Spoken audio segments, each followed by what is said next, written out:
When I was a kid, I loved to read. I was one of those word guys, I guess, and loved to read. And I had two sets of series of books in my room that I read all the time. One series had great titles like Great Quarterbacks of the NFL, Great Linebackers of the NFL, Great Running Backs of the NFL. And then I had an ancillary bonus series with titles like Great Quarterbacks of the AFL and Great Linebackers.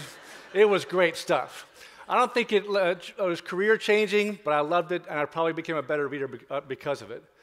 But I had another series of books that I really think changed my life at an early level, and that was an historical series with titles like Meet Christopher Columbus, Meet George Washington, Meet Abraham Lincoln, Meet John F. Kennedy, and Meet Thomas Jefferson. I read them over and over, and I fell in love with those characters. And I fell in love with Thomas Jefferson in particular. Loved the idea, for whatever reason, that this guy helped create our country, create democracy, and as I went through middle school and high school and college, began to study the idea that he thought this fragile democracy that's come so far, but even then he thought that a democracy cannot succeed with an educated public.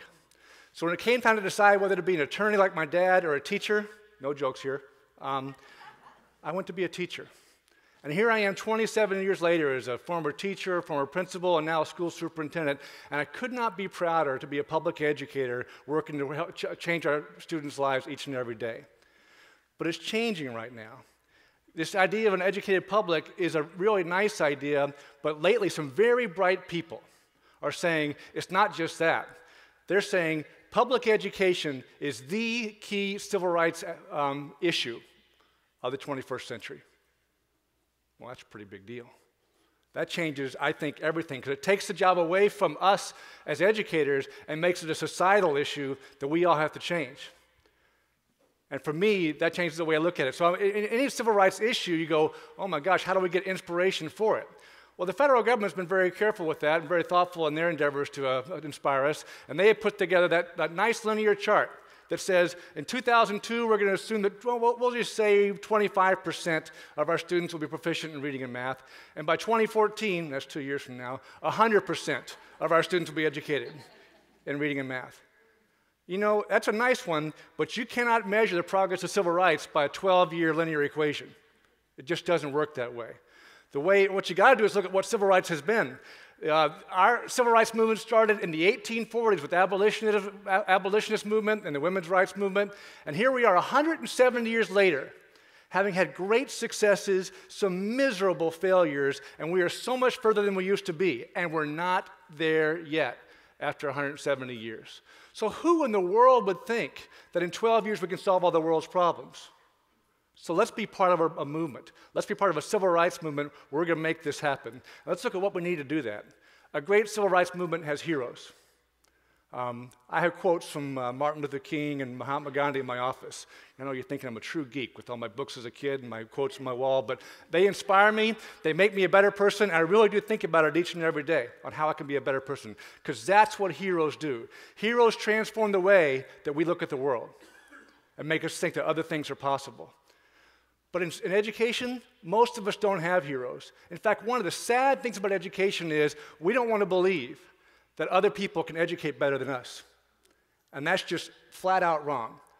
So I urge us to have our heroes. I have mine.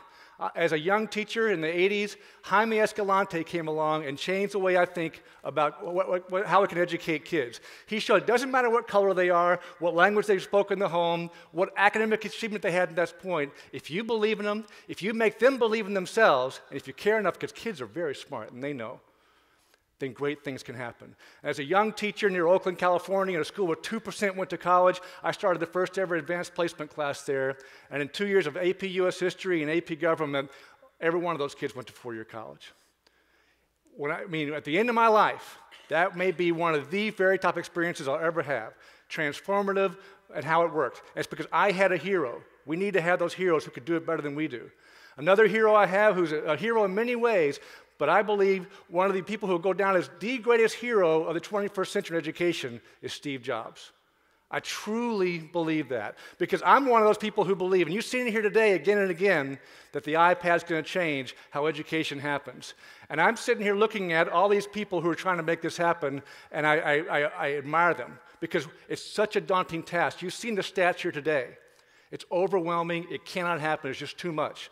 I'm reminded of a good friend of mine who was one of the best teachers I know, who taught her kids every year this book on writing. And one of the passages in it said, it showed a young man at a dining room table, books stacked all around him, papers around him, colored pencils, pens, and he was down and depressed. He had to pick 30 birds. He had to describe them, analyze them, draw them, and color them.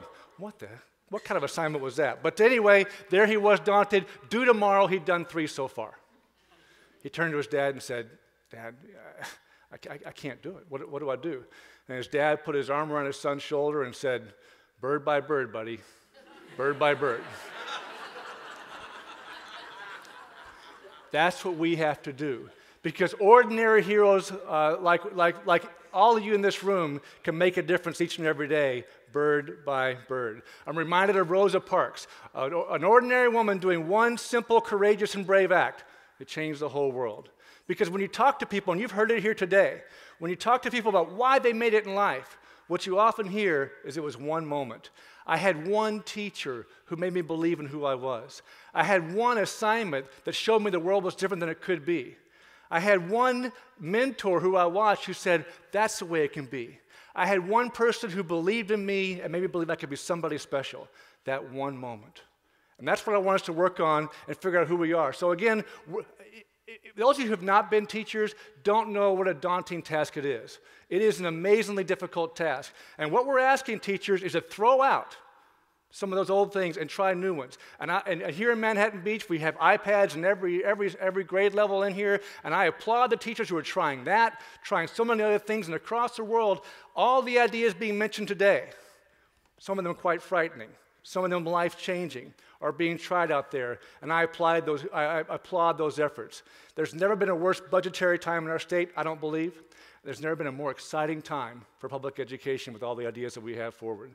So I hope we can use that excitement and make things happen, because that linear equation of 12 years does not work.